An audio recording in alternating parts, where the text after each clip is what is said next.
Muy buenos días, este domingo 11 de noviembre del año 2024 y teniendo hoy el gran privilegio de darles este mensaje, un mensaje de amor, de buenas noticias, pero no solo eso, sino de tener el privilegio de formar parte de los millones de personas que podemos vivir lo que yo voy ahorita a hablar acerca de Dios y que podemos tener esta bendición tan grande. El día de hoy me toca dar la conferencia y la conferencia lleva el título de El corazón que busca el Padre. Y voy a hablar de un pasaje conocido en el Evangelio de Juan. El Evangelio de Juan, capítulo 4. Dice, cuando pues el Señor entendió que los fariseos habían oído decir, Jesús hace y bautiza más discípulos que Juan, aunque Jesús no bautizaba, sino sus discípulos, salió de Judea y se fue otra vez a Galilea. Y le era necesario pasar por Samaria. Y fíjense que esta traducción, y le era necesario pasar por Samaria, de hecho es una contradicción porque era desviarse del camino. No había razón para que no quedaba de paso.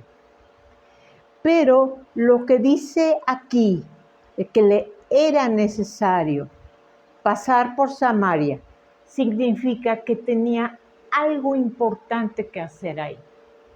Había algo importante que tenía que dar a ese lugar, Samaria.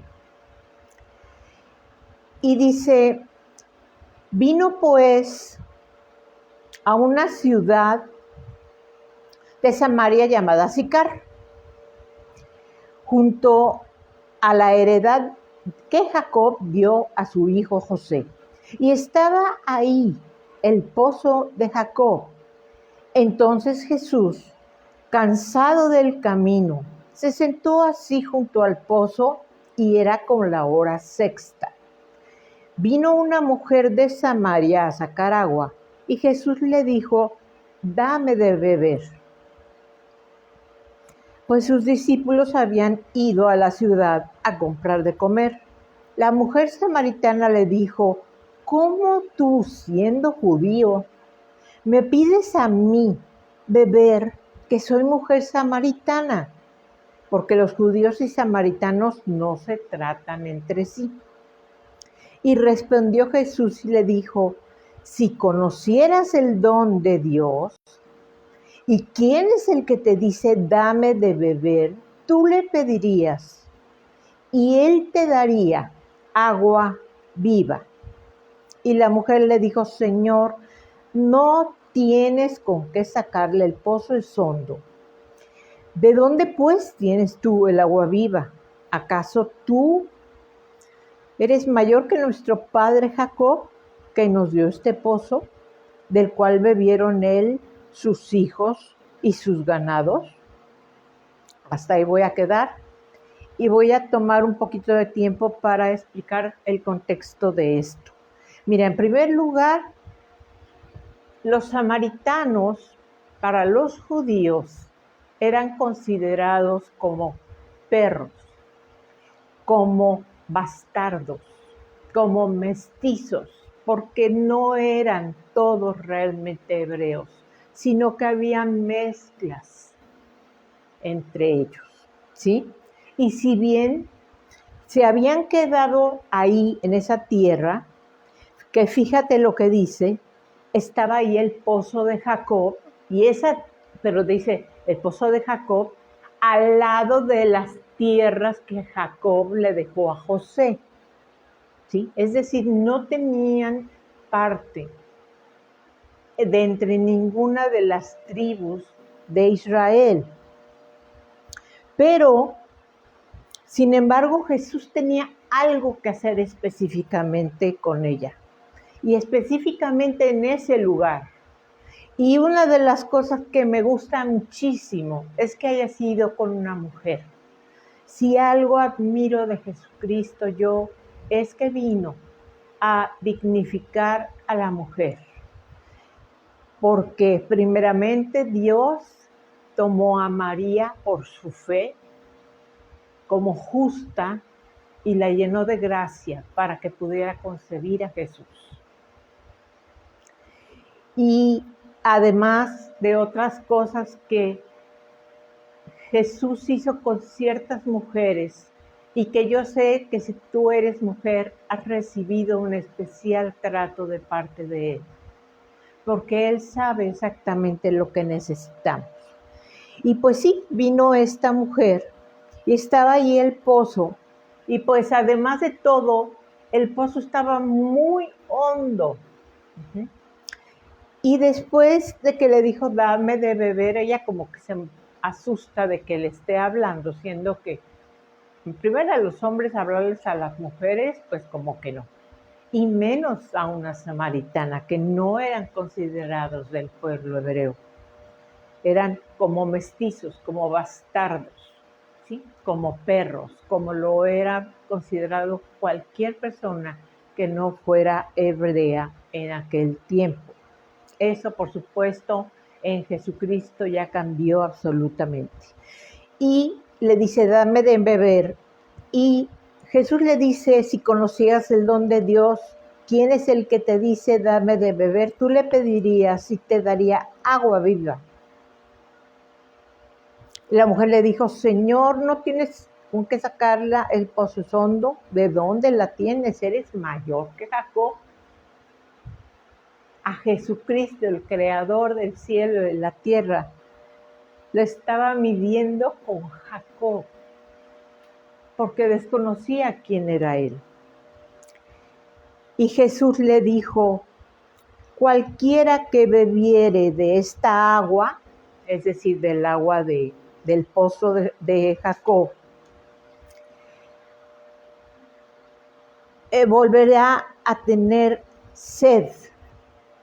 Mas el que bebiere del agua que yo le daré, no tendrá sed jamás, sino que el agua que yo le dé será en él una fuente de agua que salte para vida eterna. Y la mujer inmediatamente le dijo, Señor, dame de esa agua para que no tenga sed ni tenga que venir aquí a sacarla. Es decir, lo primero que ella pensó fue, pues ya la hice. Ahora sí que voy a tener mi propio manantial, ¿no? Le voy a pedir que me dé de esta agua que salta para vida eterna, y voy a tener mi propio manantial. Es decir, que como siempre el ser humano busca hacer lo menos posible, lo que nos cueste menos trabajo, el atajo, lo más fácil, ¿sí? Porque ya me imagino lo difícil que debe ser, y se sigue haciendo en muchísimas partes, el ir y sacar del pozo el agua. Pero además te voy a decir una cosa, cuando tú sacas agua de un pozo, el agua de pozo viene muy sucia.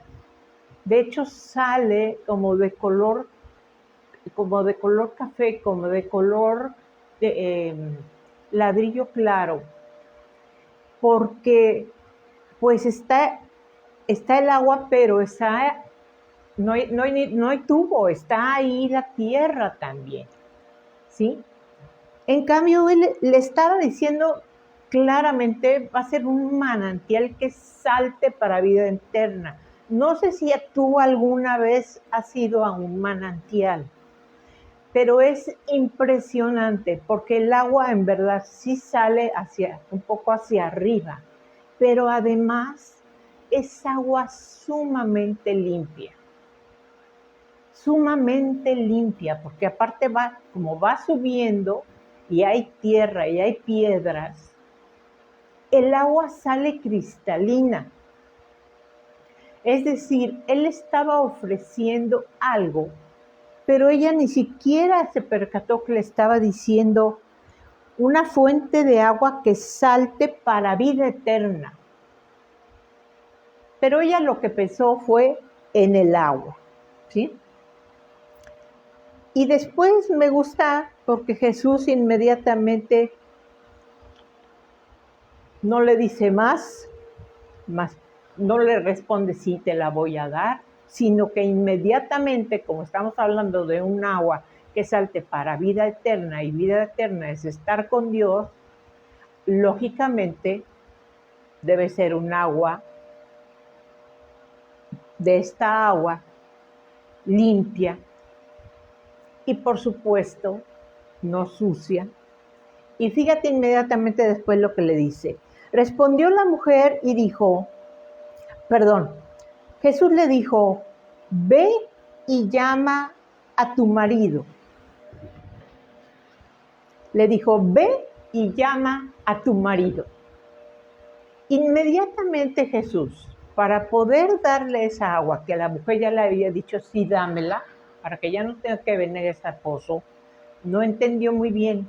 Sin embargo, lo primero que hace Jesús cuando va a llamar a alguien a vida eterna es llevarlo a ver su propio corazón y su propia vida. En el momento que Jesús, sabiendo todas las cosas, le dijo, no tengo marido, Jesús le dijo, bien has dicho. O sea, le dijo, no mientes. No tengo marido porque 5 maridos has tenido y el que ahora tienes no es tu marido. Y esto has dicho con verdad. O sea, le reconoce que ella inmediatamente dice, híjole, a ver, él me está diciendo que va a hacer algo que yo creo que va a ser milagroso porque yo no veo de dónde tenga agua, y menos ese tipo de agua. Y me está preguntando de que traiga a mi marido, pero al mismo tiempo yo me doy cuenta que pues en eso de marido, pues llevo 5, ¿no? Creo que hay actrices o personas que van coleccionando esposos o esposas o bodas. Y eso lleva a la mujer a ver su propio corazón. Y ese es un milagro. Que Jesucristo se acerque a ti y por medio de su Espíritu Santo te haga verte a ti mismo y se acerque a ti ofreciéndote algo, porque cuando el Espíritu Santo se acerca a ti para llamarte a salvación, sientes que es algo bueno y quieres recibirlo. Y lo primero que hace es darte convicción de pecado. Porque hay personas que les dices, oye, ¿te consideras pecador? ¿Te consideras digno del cielo o del infierno? Y dicen, bueno, hago algunas cosas malas, pero trato de compensarlas. Otros dicen, pues considerando el nivel de maldad que pueda compararse, yo no soy tan malo. Pero en el momento que Jesucristo nos confronta a nuestro propio corazón, no puede haber un solo ser. No puede haber uno solo que diga la verdad diciendo, no, yo nunca he pecado.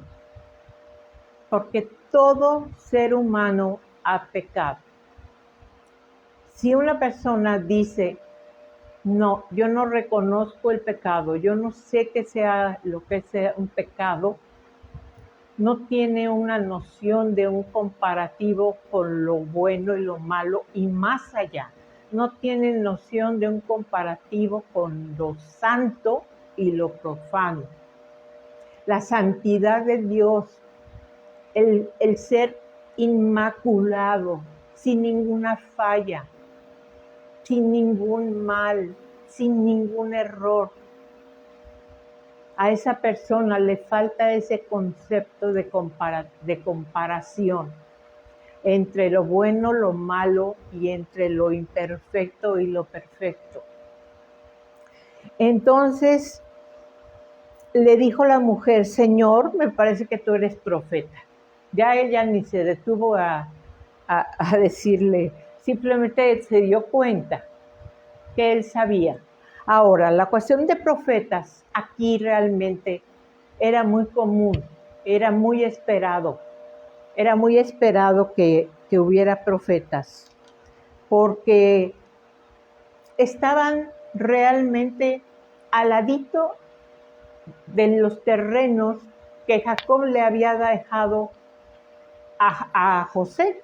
De hecho, estaban ahí usando el pozo de Jacob, uno de los tantos pozos de Jacob, que por cierto, si puedes leer después o si sabes la historia, Jacob simple y sencillamente le quitaban un pozo, se lo robaban, porque literalmente eso hacían, había otro y sacaba agua.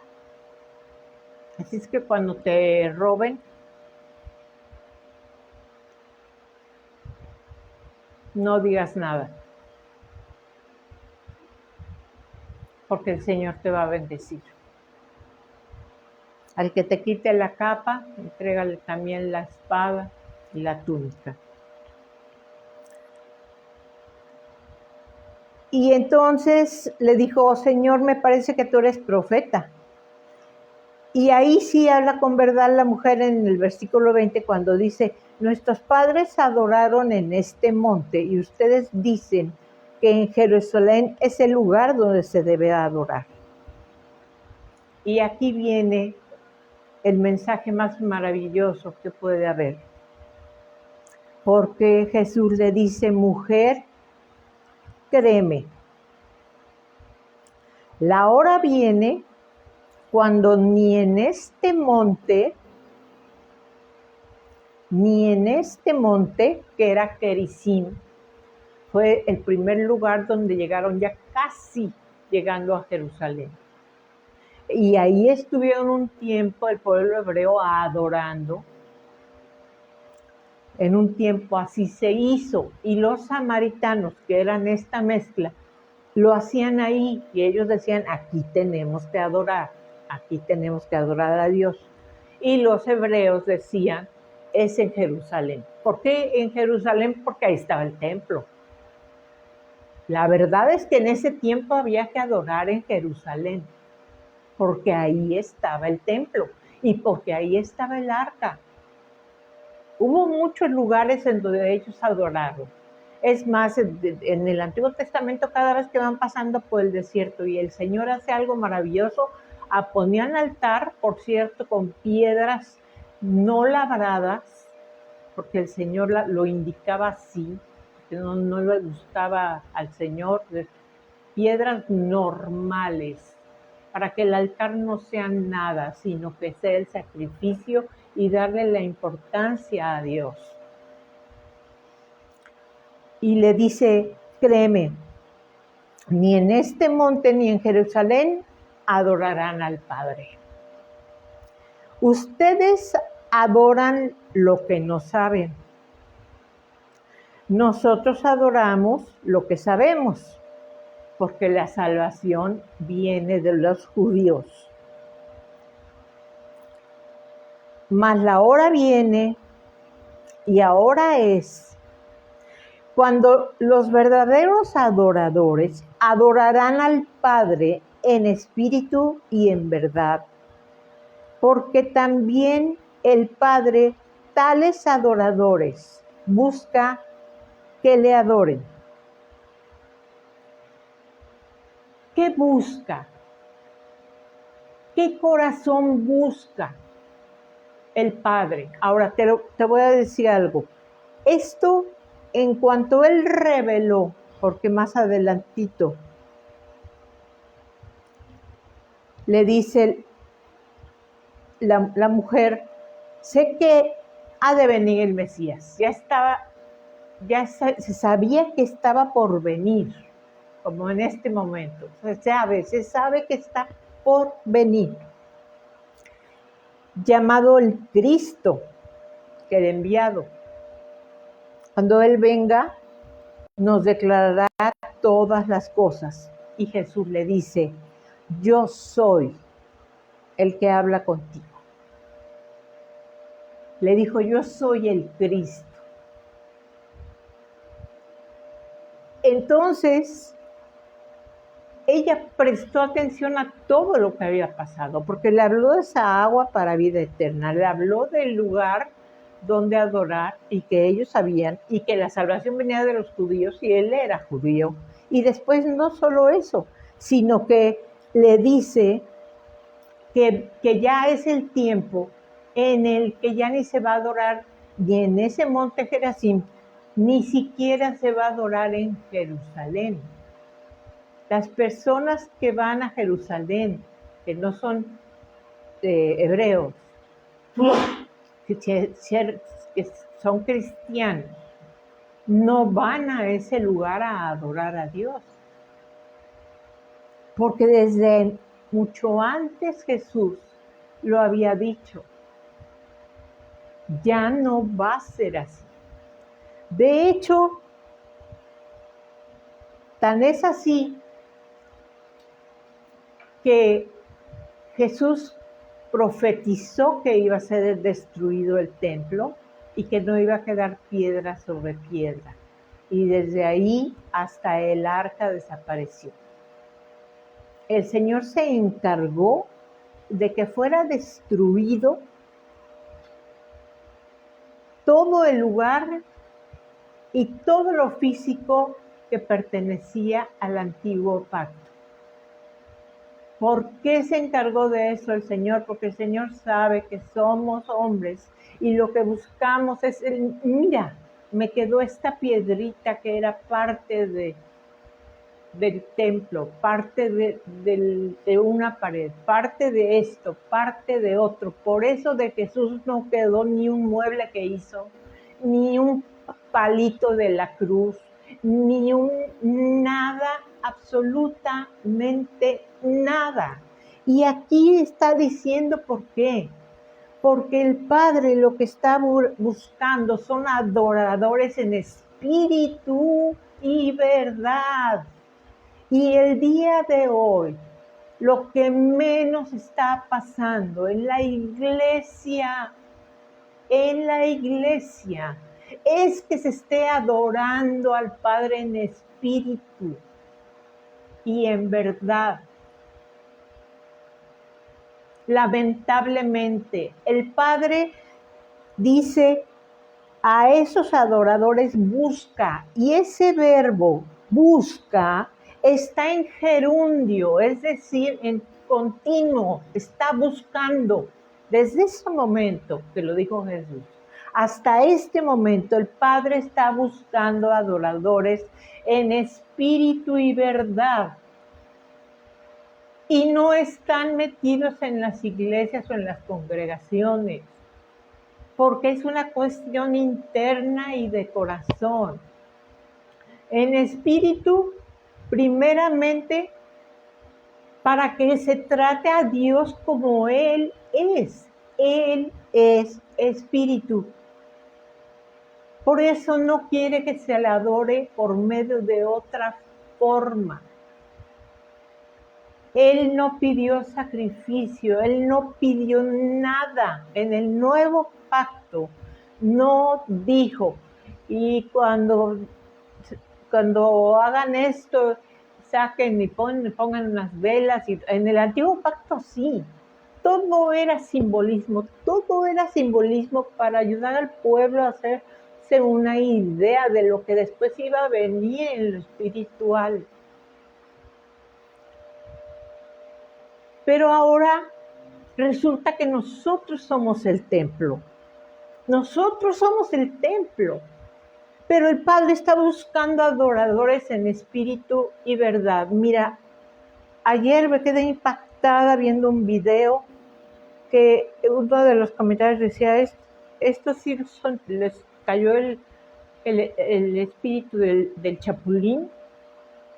Era un brincadero, pero de una persona, pero y creyendo que están adorando al Padre en espíritu y verdad. Qué falta de respeto, qué falta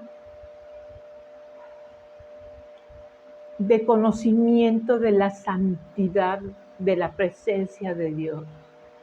Cuando el Padre dijo, adórenme en espíritu y en verdad, no quiere decir que lo hagamos con cantos todos tristes y sacros. Y, no, porque también hay cantos de alegría. Pero en espíritu no incluye emociones. El alma incluye emociones, pensamientos e intelecto, pero el espíritu no incluye emociones. Y ahorita lo que más hay son emociones.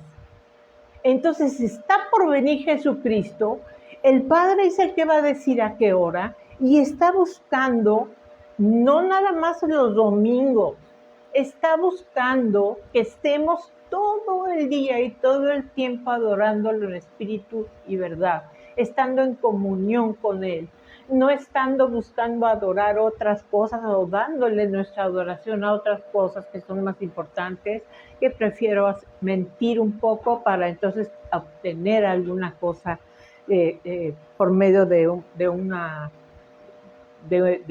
tranza o alguna cosa más.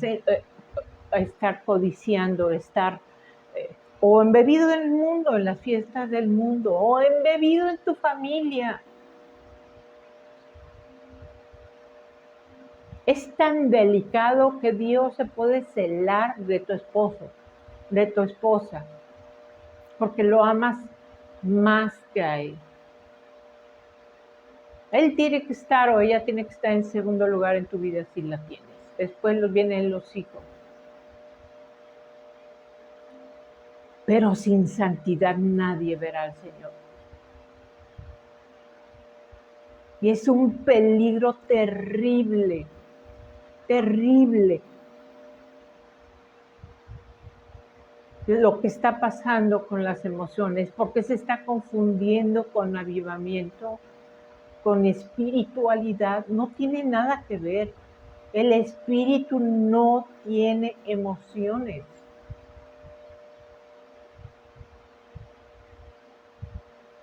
¿Sí? A lo mejor algunos están pensando, no, si tiene, porque el Espíritu Santo se contrista. El Espíritu Santo, sí, pero pero estoy hablando de emocionalismo. De un emocionalismo que más bien parece como una histeria, ¿sí? Que llega a unos extremos que no son adecuados para hacerlo delante del Señor. O unos bailes y unas cosas que ahora ven. Nosotros estuvimos donde crecimos, no se permitió eso y me parece que hasta el momento sigue igual. En algún momento había desorden de ese tipo y gracias a Dios siempre estaba ahí la doctora que llamaba y ponía en orden alguna actitud que fuera ya escandalosa ante el Señor. No por ser religiosos, sino por tener la conciencia que donde nos reunimos dos o más en su nombre, ahí está el Señor. Una vez una persona nos dijo, queremos que hagan una alabanza más animada, más movida, más... No contestamos absolutamente nada, porque la alabanza no es para los que se congregan, ni la adoración tampoco. Si no le agrada al Señor, ¿de qué sirve que lo hagamos? 12 horas de alabanza y adoración. Pero tiene que ser al modo que agrade al Señor. Y es lo que está buscando el Señor, ¿sí?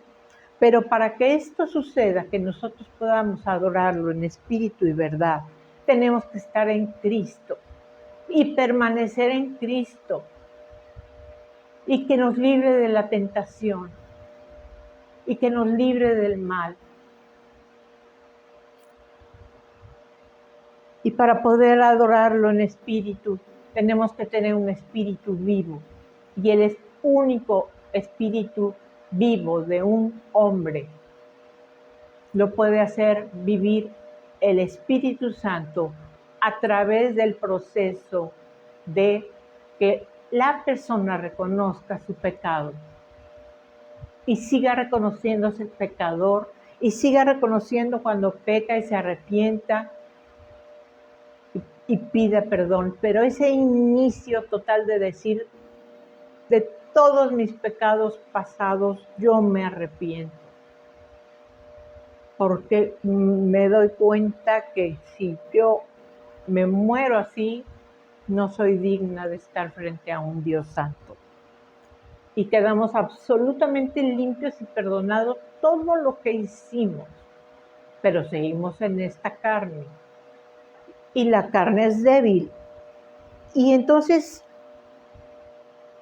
podemos adorarlo en espíritu. Y fíjate que dice ahí, Dios es espíritu con E mayúscula, dice, los que le adoran en espíritu y en verdad es necesario que adoren. Es decir, basados en la verdad, de acuerdo a las formas que pide el Señor. Y en espíritu. Que no haya nada en nuestro corazón que estorbe. Si tienes algo pendiente con alguien que sabes que puede decirle al Señor, Señor, esta persona me debe. Señor, algo que sabes que estás haciendo mal, tienes que ponerte a cuentas. Y fíjate que no está hablando del momento maravilloso que celebramos de cuando conmemoramos la cena del Señor. Ahí es aún más solemne. Porque la palabra de Dios dice que el que coma y beba indignamente cuando se hace la conmemoración con el pan, con el vino, de la muerte de Jesús, que nos reunimos y lo hacemos. El que lo haga indignamente, juicio come y bebe para sí. Es aún mucho más grave, mucho más delicado, y dice la palabra de Dios que por eso algunos están enfermos o duermen, es decir, personas que lo hicieron indignamente y después, por alguna cuestión, mueren por haberlo hecho indignamente. Pero está hablando, entonces, ¿cuánto tiempo se debe adorar a Dios en espíritu y verdad? Todo el tiempo. Todo el tiempo. La adoración así como es espiritual, aunque tú estés dormido, lo estás haciendo como los levitas. En el templo, día y noche había adoración. Tú estás dormido, el Señor vela tu sueño, Él no duerme. Y por eso David decía de pronto, aún en sueños te alabe, ¿no? en espíritu y verdad. ¿Cuánto tiempo le dedicas al Señor a darle este gusto de hacerlo concretamente sin ningún distractor? Porque tenemos las cosas que hacer, todos tenemos nuestro trabajo, nuestras rutinas, nuestras cosas. Pero el Señor está por venir por una iglesia santa, vestida, ataviada por las buenas obras que hacemos. No lo olvides, lo que te atavía son las buenas obras, las obras de los santos. Eso es lo que atavía a la novia de Cristo. Está por venir por una novia ataviada y con un vestido sin mancha y arruga. ¿En qué estás invirtiendo tu tiempo? ¿Tienes bien alimentado tu espíritu como para percibir los engaños sutiles con los que llega Satanás? Acuérdate que Satanás no va a llegar haciendo un escándalo y tocando trompeta y tambores. Es poco a poco que sabe por dónde ir metiéndose para llevarnos a algo malo. ¿Sí? Porque esa desventaja tenemos. Nosotros sí tuvimos un principio, no vamos a morir. Los ángeles también tuvieron un principio, pero ellos estaban antes que nosotros. Entonces sí conocen nuestra historia e incluso conocen la historia de nuestros antepasados.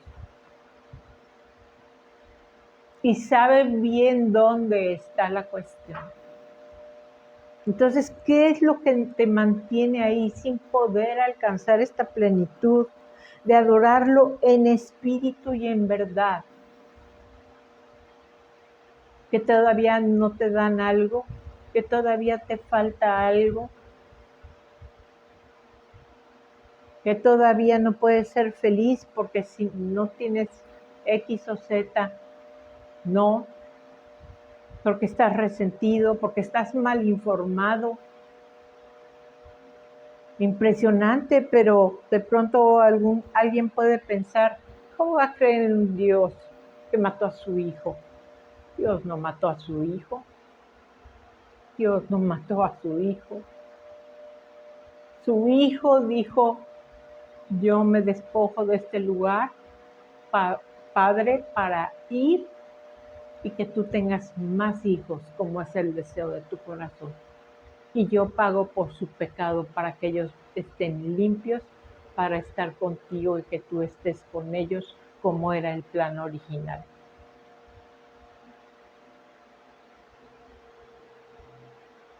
No es un Dios como los dioses antiguos de México que pedían sacrificio humano y que están felices ahorita disfrutando de cuánto se les está mencionando y cuánta sangre se está derramando. Estamos en tiempos muy peligrosos, en muchos sentidos. Y lo que más debes de guardar es tu corazón, que siempre cerciórate, y si se te olvida, dile al Espíritu Santo, recuérdamelo, por favor. Grítame si es necesario. Háblame, incomódame, estórbame, para que no caiga, para que no peque, para que me dé cuenta si peco. Porque cuántas mentes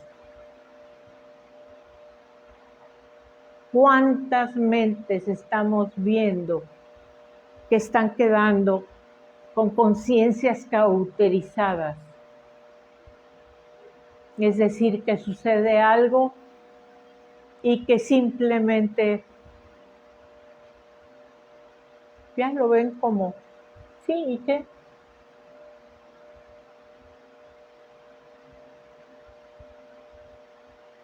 Y una vez que Dios, porque es Dios el que lo hace, lo entrega a una persona necia que insiste en la codicia, en el amor al dinero, en la envidia, en el odio, en el resentimiento, en lo que sea malo.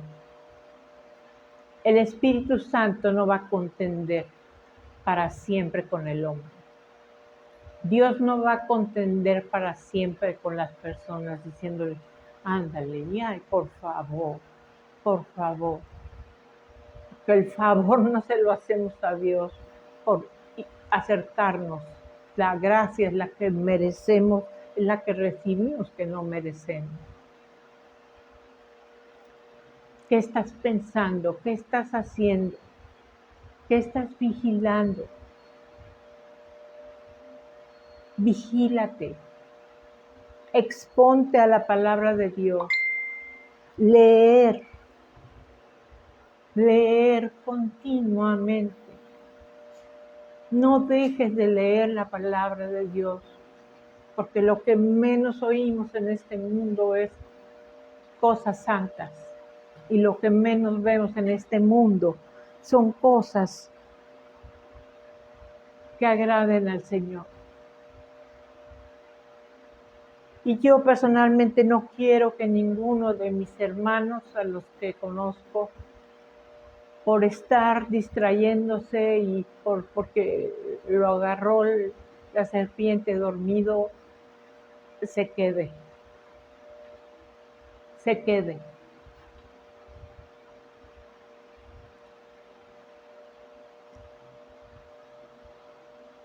Busquemos de verdad complacer a Dios como le gusta que lo complazca. Si Él dice, no quiero que hagas, que uses formas, que uses elementos, que pongas, lo único que Él dejó estipulado es que se use el pan y el vino para conmemorar y anunciar su muerte y recordar su muerte. Es lo único físico. De lo demás, ni vestimenta, ni forma de atuendos y formas, ¿no? Danza cristiana, no existe la danza cristiana, ¿sí? Y muchas personas lo hacen, o a veces llegamos a hacer cosas de buena intención, pero son carnales, son humanas. Pero el Señor está, el Padre está de continuo. Y como la promesa que existe, que el Señor está siempre al pendiente de las oraciones de sus santos.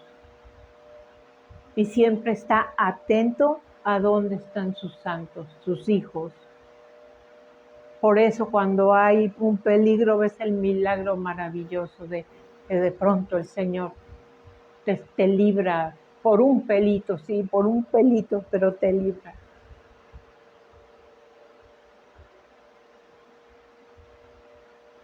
Y es una bendición estar y dormir en paz, sabiendo que puede venir el Señor en cualquier momento. Y estamos bien con Él, agradándolo y adorándolo de esta forma, en espíritu y en verdad. Y que podemos hacerlo únicamente por gracia. Por gracia. ¿Por qué? ¿Por qué nos escogió el Señor? Porque yo misma, yo no me hubiera escogido. Pero a Él le plació escogerme. Entonces ahora complácelo. Complácelo. Y levanta más adoración ahora que se está multiplicando el mal, y no solo el mal, la adoración al mal, el sacrificio al mal. Tenemos que estar despiertos. La iglesia debe despertar, volver al primer amor. Cuando naces de nuevo, bueno, es una maravilla. Es igual de maravilloso el evento que continuemos hoy en Cristo, que cuando llegó a nuestro corazón la primera vez. Y es más sorprendente la fidelidad de Él para que el día de hoy todavía, a pesar de los pesares, continuamos creyendo en Él. Entonces, te invito a que estemos listos siempre, a no participar si sientes que algo no es adecuado. Para participar no entres en pleito y contienda. El Señor será fiel. Espero que poco a poco les vaya cayendo el 20 a algunos. Hay personas por las que personalmente he estado orando y después platicando con otros conocidos. Decimos, wow, al fin le cayó el 20, ¿no? Porque hay amor, porque hay amor. Oremos unos por otros, ora por la iglesia. Hay mucha persecución ahorita, mucha.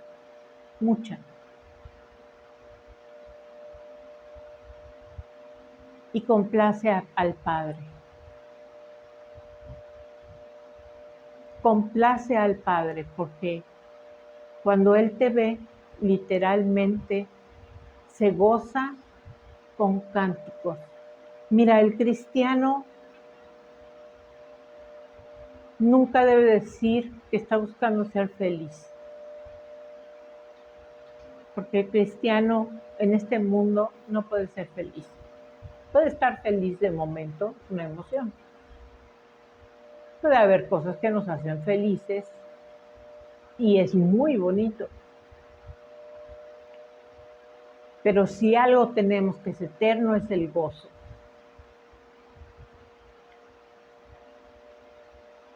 Y el gozo viene porque el Señor te ve y se alegra con cánticos porque eres su hija, porque eres su hijo. No busques la felicidad. Busca mantenerte centrado en el gozo, en comunión con el Señor para estar listo adorándolo en espíritu y en verdad.